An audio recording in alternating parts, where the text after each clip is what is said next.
This is the Trumpton Broadcasting Company, broadcasting live via the medium of modern technology. It's now time for your scheduled show with the Mayor of Trumpton, the Honourable Mike Dix.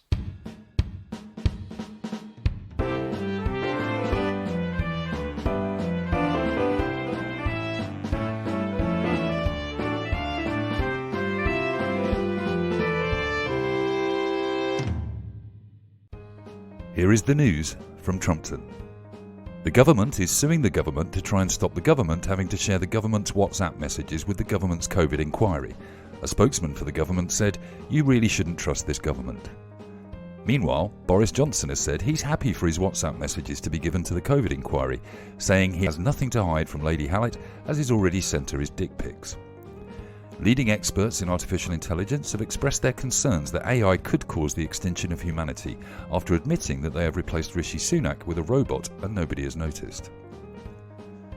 The government has proposed scrapping inheritance tax, a tax that only affects 7% of the population who have valuable assets.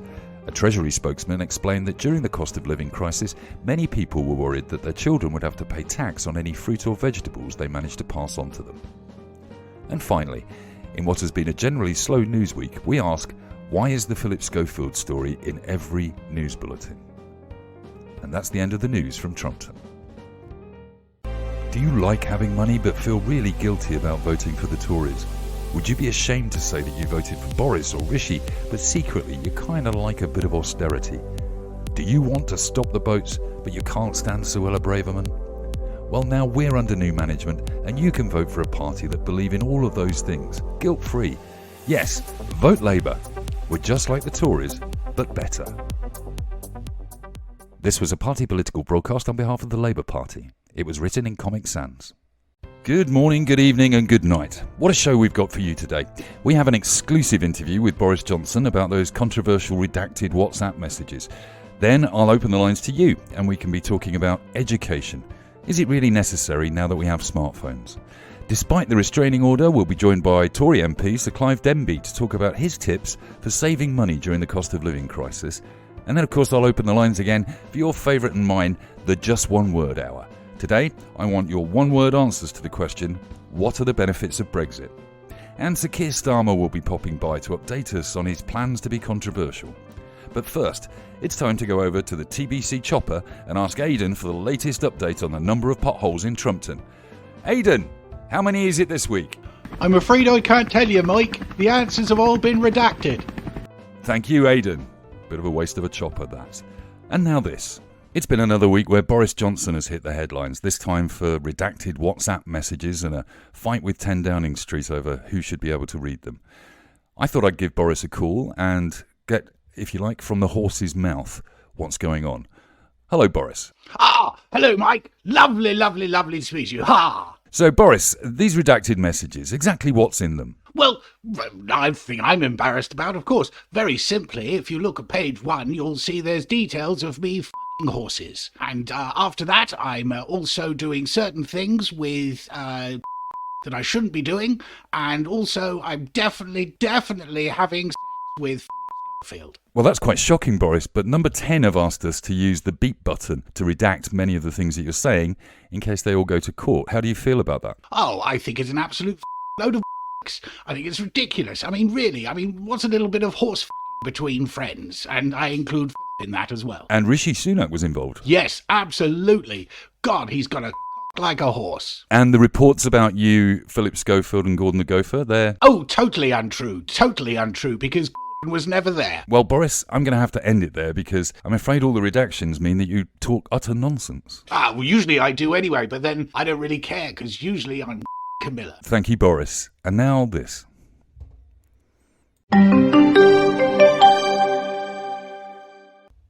We don't need no education, as the great Mijur once said, or Bob Geldof, or Pink. Anyway, I don't know who it is. We're not a music station.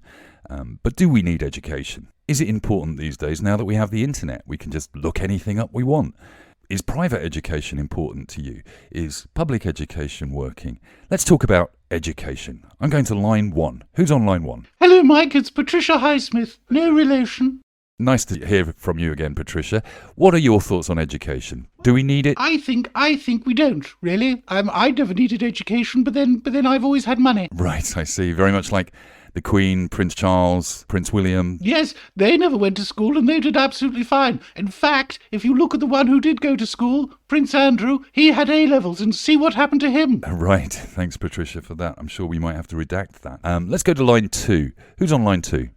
Hello, Mark. My name's Frank. I'm a first-time caller, long-time listener. Of course you are, Frank. What's your thoughts on education? I think there should be more of it, quite frankly. It'd be a benefit to society if we have a group of young people growing up, fully educated and fully able to take use of society and make a contributing part of it. In fact, I don't think it's something that should finish. I myself have just personally undertaken a level 7 diploma in mental health sciences. Frank, that's amazing, really, because many people of your generation, boomers, I think we're called, just think students are a waste of space. Oh no, they've got lots to contribute. I mean, don't get me wrong, they could all do with a good bath, but they've got lots to contribute. I think the future of this country has a great deal to look forward to, providing we can get rid of all of the in charge. Well, thank you, Frank. Let's go back to line 1 and see who's calling now. Hello, my name's Brian. Brian, welcome to the show. What do you think about education? I don't see the point, really. I mean, I've never had an education and I'm able to feed myself, so it's okay. But you live with your mother, I'm told, and she cooks all of your meals, pays for your food. That's why I'm able to feed myself. Never been a problem. That's amazing, Brian. Thanks for calling in. And now on line 2, a new caller, I think. Yeah, man. It's lovely to be here, Mike. I'd like much respect to be here on your wicked radio station. Right, and your name is? My name is AOK1, man. It's because I was from the street. That's interesting. How do you spell AOK1? Well, AOK1, man. Like, man, you listen, right? You need some education, you know what I'm saying? And what do you think about education, AOK? I think it's AOK1, man. Don't forget the 1, man. I thought the 1 was a surname. No, man. Listen, it is an entirety in itself, right? But that is, like, needless to say, not necessary for this conversation. What is necessary for this conversation, right, is the ability to actually educate and educate yourself, right? Do your own research. I have done my own research. I have researched many things, and through that research, I am able to research further the research that is needed in a researching way. And what's the most recent thing that you've researched for yourself and the conclusion you came to, AOK1? Well, I have researched, right, okay, and I think I've done an intrinsic study, which I think actually will benefit society, right, of which peanut butter is better from the stores. You know, which store brand peanut butter is better than Sunpat. And what's the answer? It's Co-op, man, hands down. Well, that's a great way of explaining why education is important in this country. I think all of our callers there, except perhaps Frank, gave us a clear indication that we certainly need more of it. And now this. Well, despite our best legal efforts, we have Sir Clive Denby visiting again, the local Tory MP. This week he's tweeted some tips for people on how to save money during the cost of living crisis, and I thought we'd dig into some of those with Sir Clive. Hello, Sir Clive. Welcome to the show. Hello, Mike. Lovely to be here. Super to see you as always. You're looking beautiful. You've been giving out tips on Twitter to various people complaining to you that the cost of living crisis is destroying their lives, their children are starving, etc. On food, for example, what was it that you suggested? Well, first of all, Mike, I'd just like to say that I don't think people are really putting in the effort. Do you know what I mean? It's very simple. I've come up with a few simple tips just so that people are able to actually just make a little bit of effort, make their lives a little bit better. When it comes to food, very, very simple. Do what I do. Do what I do. And what's that, Sir Clive? Well, I only slaughter one of my livestock a week and eat everything from it. So, very simply, just take one of your livestock. I mean, it could be a cow, could be a pig, you know, obviously depending on the size of the family. Obviously, if it's just you on your own, maybe a chicken, and you slaughter it, eat the whole bloody lot, right? And then when you got the bones left over, right, okay, by Friday you can have a good curry. I'm sure our listeners are really going to appreciate that, Sir Clive. That's something I'd never really thought of, not owning any livestock at all, and I imagine most of the listeners don't really own livestock either. But let's move on. What about household chores? What about things like saving money when doing the laundry? Oh, that's a no-brainer. No-brainer. Absolutely simple. One simply just wears the clothes that require cleaning and just pop in your swimming pool, do a quick swim. do a swim in those clothes, and you'll find that they'll be fine. And actually, if you jump into your standard Olympic-sized swimming pool, by the time you've done 100 meters, you'll find that the clothes are very clean, very clean. And if you put enough chlorine in, they'll definitely get rid of all the stains. I can't quite imagine you actually swimming that far, Sir Clive. How do you do that? I don't. My butler does. So, Sir Clive, one of the areas that people are trying to save money is on fuel. It's incredibly expensive at the moment. What tips have you got for people buying petrol? Very simple, really. Buy stock in BP and Shell. And therefore, what will happen is, because of the exorbitant prices that are being charged, it means that you get plenty of the dividends. So it doesn't matter how much petrol you put in the old Range Rover, because you'll just get it all back when you get the dividends from the profits of the year. That's a great tip, I think, there. And most Tory MPs seem to be following it as well. Finally, Sir Clive, you suggested recently that there were too many children in the country, I think, that we had a sort of rampaging amount of working class humans out there, I think, to quote you. What were you getting at there? What was the tip you were aiming at there? See, the problem is very simple, you see, is because these working class chappies, they're just not busy enough. They're not busy enough, they're not working hard enough, which means they're just having lots of sex. And that means they're reproducing faster than decent people. And that's the problem, you see. So really what we need to do is what we're doing. Starve them, you see. If you starve them, they don't have the energy for sex, therefore they won't reproduce, therefore our streets won't be covered in lots of oiks, and we'll have lots of lovely, lovely, lovely people who read the Daily Mail. Well, Sir Clive, I think those tips are incredibly useful, and our audience will judge you at the ballot box for them. And now this. So it's time once again for the Just One Word Hour. Today, I want your one-word answers on the question, what are the benefits of Brexit? Let's go to line 1. Cornflakes. Line 2. Bacon. Line 3. Eggs. I think you might have misheard me, everybody out there. Just any other callers waiting to answer. I said Brexit, not breakfast. Line 2. Toast. Line 1. Immigration. Line 3. Pork scratchings. That's 2 words. Pork scratchings with a hyphen. Marjorie, if you do this again, I'm going to cancel this whole show. Okay. And now this. And welcome back. Now, speaking of Brexit, as we were before the break, Keir Starmer's had some interesting things to say this week about his love of Brexit and his ability to make it work. But he's got a long-running campaign we've been following on this show about being controversial. And I thought we'd check in with Sir Keir to find out what he's done controversially this week. Sir Keir, welcome to the show. Hello, Mike. I've got a little bit of time for you today because I've just finished the crossword and I'm about to do my Sudoku. Excellent. So I'm glad you could slot us in there with your busy schedule. Now, you told us last week and the week before endlessly that you were going to be more controversial. What have you done this week to be controversial? I've been very controversial this week, Mike. Now, obviously, the MPs are on holiday this week, so you would think that the controversial thing would be to not go on holiday, but in fact I actually have gone on holiday and therefore been controversial by doing the opposite of what people would think a controversial person would have done. That's why I'm calling you now from my caravan in Rickmansworth. Sunny Rickmansworth, Sir Keir. I imagine it's beautiful there. Oh, it's like the Costa del Sol of West London. It's very exciting. It's got all the amenities that you need here. It's got a shower block. There's about 4 showers for the entire campsite, which is quite plush, really. And the toilets, do they allow solid waste? Oh, yes, they do, and I have tested them repeatedly because I've had a curry. Well, once again, controversial as ever, Sir Keir. Your thoughts on Brexit this week? You're very pro-Brexit, almost more so than Rishi Sunak. Why is that? Well, I think it's wonderful. I think we're talking about Brexit, aren't we? Yes. Yes. I think that it's something. Let me just check my notes. Yes, it is something that's good. And we can make it work. And Labour can make it work instead of the Tories. How? Because, very simply, we're going to follow the Tory plan. Well, that's great, Sir Keir. Thanks very much for calling in again. Please don't call next week. Okay. In entertainment news this week, other than obviously the Philip Schofield story, Succession has finished finally. I thought I'd put a call into Los Angeles and speak to Brian Cox to get his thoughts on how that show has affected the nation, the politicians in particular, and the effect on Rupert Murdoch. Hello, Brian. Fuck off! Thanks very much for that. And now, an advert. Online dating can be a pain in the thumb. All that swiping and still you get nobody swiping you. Try Dr. Mop's new dating app, Swipe and Tuck. Use our AI filters to create perfect selfies that will wipe away the wrinkles, straighten your nose and fix your smile. And then when the swipes start coming in for you, you'll get your first date.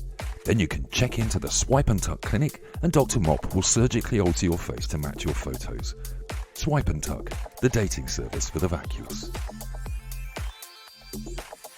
Little bit of local celebrity news for you now. I don't know if you know, but we have a new resident in Trumpton. He's moved here from The X Factor, where he became renowned and famous, and has now started a new career in the town. I thought we'd touch base with Voiceover Man. Hello, Voiceover Man. Good evening, Mike. It's lovely to be here in Trumpton. It's sensational. Exactly what are you doing in Trumpton? I'm going to be the new town crier. And that seems like the perfect job for you. I think so. It'll be brilliant. I'll be able to introduce people as they come into the town square. And now, from the left, will you please welcome Marjorie? Yeah, I don't think you should be introducing Marjorie. She normally ruins everything for everybody. And from the right, will you please welcome to the stage Rachel Adedeji? It's a habit, I can't help it. And now, will you please welcome to my plate breakfast? It must be interesting to live with somebody who communicates in the way that you do. How does your wife feel about the move to Trump? She's fine with it. She's used to me presenting everything. For example, and now, ladies and gentlemen, will you please welcome to the bed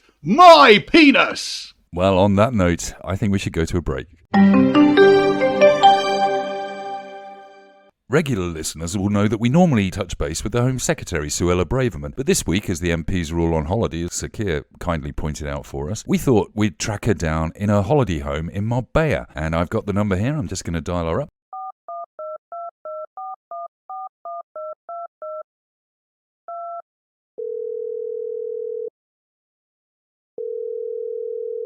Hello? Is that Suella? Mike, how'd you get this number?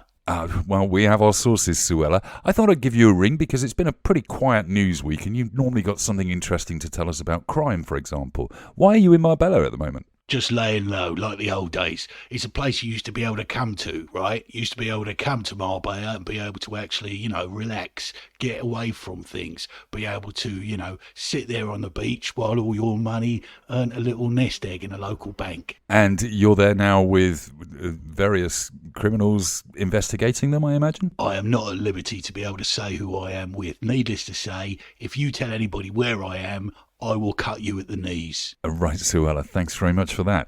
I'm sure she's enjoying her holiday much more than Sakir is in Rickmansworth. Well, the thing is, mate, I'll be enjoying it a lot more if we actually succeeded in Brexit. You want Brexit to be a success? Well, of course I do, for a very simple reason. We can go back to the old days then, the old days when there was no extradition between Spain and the UK. That way, I could fully relax, safe in the knowledge that no one's going to come knocking on my door. And Matt Hancock and Boris Johnson can do a runner to the Costa del Sol, I imagine. I wouldn't have those around with me, I tell you. No point in having them around, they're useless. Well, thanks, Suella. Once again, you've enlightened us with your insights into the criminal world. Lose the number, Mike. Lose the number or you'll lose your teeth. Always interesting to talk to Suella Braverman. I don't think I'll be calling her again this week, though. So that's pretty much it for this week's show. We've found out that Tory MPs remain completely out of touch with most of the population, that Sir Keir Starmer appears to be becoming a Tory MP rapidly, and Suella Braverman, well, we'll not talk about that. Thanks very much for listening, and join us next week for another exciting episode of the Trumpton Podcast. And now this. You have been listening to the Trumpton Broadcasting Company, brought to you by your host, Mr. Michael Dix. That's me. And also accompanied by Mr. Aidan Goatley. That would be me. Thanks for listening, and please give us your feedback, unless it's negative feedback, because both of us have very, very weak egos, which means that we can't cope with trolling, even if it's constructive criticism. Don't have nightmares. Sleep well. Goodbye.